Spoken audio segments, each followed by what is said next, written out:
Let's talk about a serious issue that we have in our digital world, specifically how digital devices are impacting the younger generation. With more kids growing up with advanced technology nowadays, it's important to truly understand the effects digital devices can have on kids. So that's why I did some research.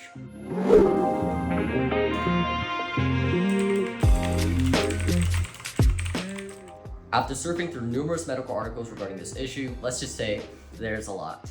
But first, let's just start with the good aspects of this topic. Included in medical articles from National Institute of Health and Raising Children Network, it seems like the main pros of screen time exposure to little kids is that kids are able to learn educational information from different apps, and it also aids kids in developing their communication and problem-solving skills. But this can only work if certain parameters are set, such as limiting content that's not suited for children and controlling how long they're able to spend on their devices.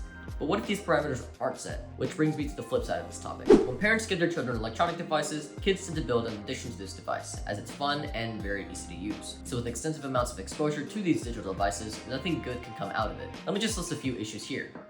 Sleep disorders, depression, anxiety, anger issues, bad posture, cognitive issues, higher risk of obesity, developmental issues, and many more.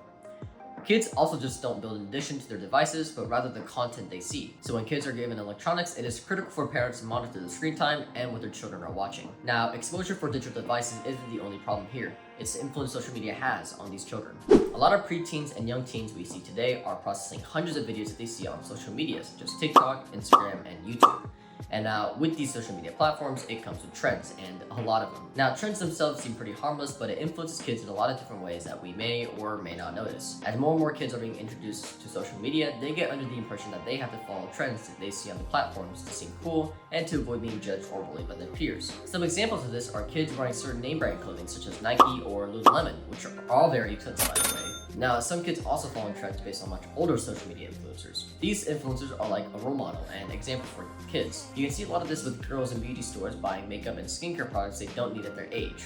Ultimately speaking, it's safe to say that there are more negative aspects digital devices have on kids rather than there are positive. Digital devices takes away from children being able to truly experience what it's like being a kid, and I hope this video brings awareness to more people, specifically parents, to see just how much electronic devices can impact their children, as this is a growing problem in today's world. But with more and more awareness being spread, I am confident that we as humans will be able to fix this problem in the near future.